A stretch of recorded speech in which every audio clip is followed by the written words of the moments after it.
Luiz Felipe Pondé, filósofo, colunista aqui da Rádio Bandeirantes, ao vivo conosco no Jornal Gente. Bom dia, Pondé, tudo bom? Bom dia, Thaís. Bom dia, Pedro. Tudo bem? E vocês? Tudo bom. É Ô, um Pondé, prazer. vou cometer uma indiscrição aqui, hein? Você não sabe o rebuliço que você causou aqui nas nossas redes sociais, na nossa live, Facebook, YouTube. Quando na última participação aqui, você, durante a nossa transmissão, apareceu aqui no vídeo fumando um cachimbo, viu, Pondé? O pessoal fala, nossa, olha isso que diferente. Causou, Aqui, é ó. verdade. Você tá hoje É de o horário da cachimbo também? manhã. Ah, é? É, de manhã eu como cachimbo, é. Olha Ah. lá. Muito bem.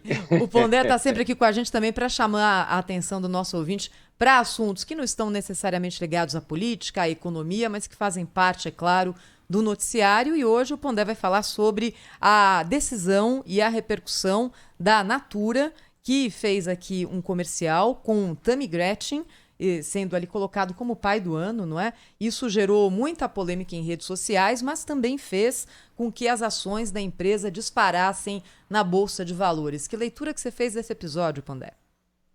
Então, eu acho que é importante, inclusive pelo que você acabou de dizer, das ações dispararem na Bolsa de Valores, né? Por isso que eu acho que esse tema ele é uma espécie de chave para ajudar a entender muito, muito do debate público. Primeiro, assim, como a questão cultural aqui no caso, de uma empresa de sucesso que já há muito tempo tem se pautado por questões que a gente pode definir como de diversidade cultural, certo? Que toca em temas como identidade masculina, feminina, no caso agora a paternidade, né? Como esses temas que são do âmbito cultural, como eles impactam a política. E eles impactam a política também e muito, porque com as redes sociais as pessoas chegam ao impacto político. Né? Às vezes discutir política, Thaís, é uma coisa que pode ser meio complicada, no sentido que tem aspectos técnicos, questões partidárias, um monte de informação que não se tem acesso. Né?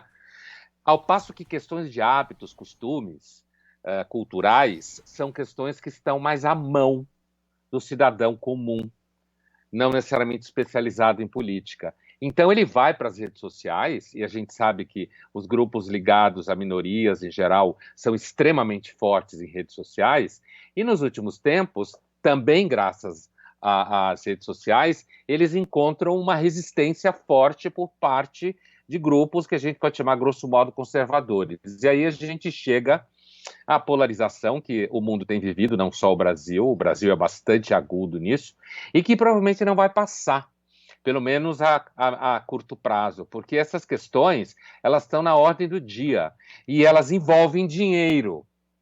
Envolvem dinheiro por quê? Porque muita gente que atua na Bolsa de Valores, atua na mídia, são pessoas cada vez mais jovens, que por sua vez trazem essas questões como uma questão muito importante. Todas as pesquisas, e eu mesmo, por experiência em sala de aula com aluno de graduação, percebo a crescente sensibilidade das gerações mais jovens para temas como esses. Acho que ainda não se sabe explicar por quê, talvez se saiba daqui a 100 anos. O resultado, Thaís, que assim, a humanidade sempre teve homens que se vestiram de mulheres, mulheres que se vestiram de homens, portanto, que transitaram entre uma identidade e outra, né, que se fala de gênero hoje.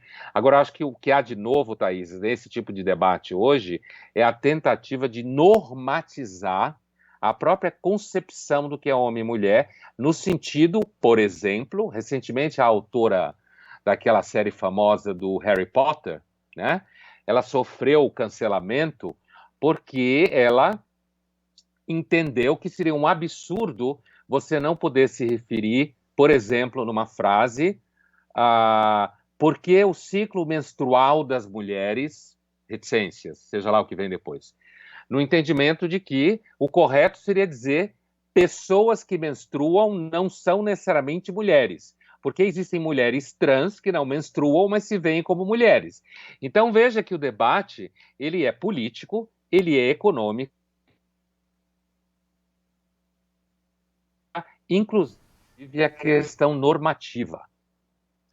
Ele toca, inclusive, a questão normativa. Então é isso, acho que é importante prestar atenção nessas coisas, porque isso impacta diretamente a formação dos mais jovens nas escolas, e o debate não vai acabar, ele vai durar muito tempo. A intenção de quem faz uma propaganda dessa é ter mais publicidade natural ou é levantar realmente a questão que está no fundo aí, que é um respeito maior a quem tem essa opção, a quem faz essa opção de vida, hein, Pondé? Olha, Pedro, essa tua questão é uma questão assim como se fala, antigamente se dizia galinha dos ovos de ouro, alguma coisa assim, né? Tem um jornalista americano... É o interesse de explorar isso, né, Pondé? Ou é realmente o fato de chamar a atenção da sociedade e ter um papel ali de contribuição para essa decisão? Eu sempre me questiono isso quando eu vejo uma propaganda como essa, sabe? Fico ali pensando, será que a intenção mesmo é dar um passo à frente ou é apenas aproveitar o clima que se gera com essa divulgação? Aí você pode também matar 2 coelhos numa cajadada, né, Pedro? Pode ser também.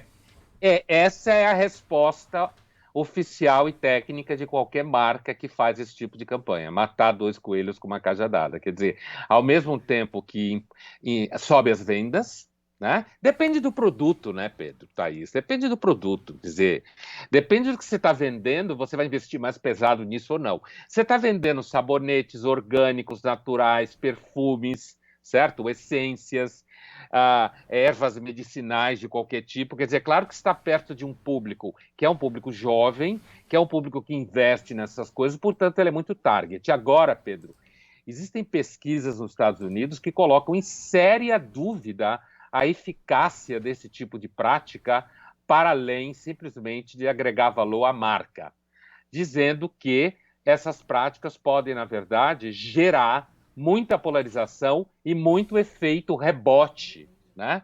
Como endurecer a opinião da maior parte das pessoas com relação à própria campanha. No caso específico dessa campanha, assim como algum tempo atrás, não sei se vocês lembram, também no Dia das Mães, teve uma campanha no Dia das Mães em que se entrevistava mães de plantas, né? Mulheres que se diziam mães de plantas e não de crianças. E as mães ficaram muito bravas com isso. As mães que têm filhos e tal. Assim como agora, é que normalmente a população masculina não necessariamente se engaja nesse tipo de polêmica. Mas agora, você seguramente encontrará muitos homens que dirão, mas como assim? Como você pode ser pai se você não é capaz de fecundar uma mulher? É claro, você tem filhos que não são frutos de fecundação, são adotados, ou alguma coisa assim. Mas eu acho que essa tua pergunta, Pedro, ela é uma pergunta procedente, mas ainda teremos que ver mais tempo para avaliar se, de fato, essas pautas em campanhas publicitárias avançam. Os jovens publicitários cada vez mais acreditam nelas, tá?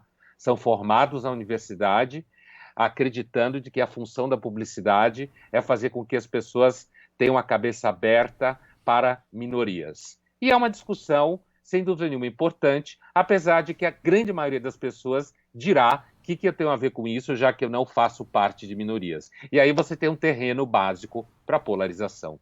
O Pondé, dane-se o politicamente correto. Mãe de planta não dá, Pondé. Não dá. Não.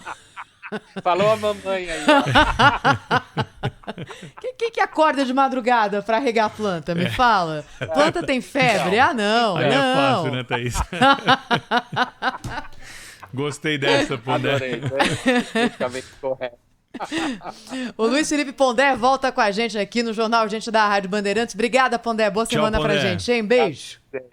Tchau, beijo. Bom trabalho. Muito obrigada.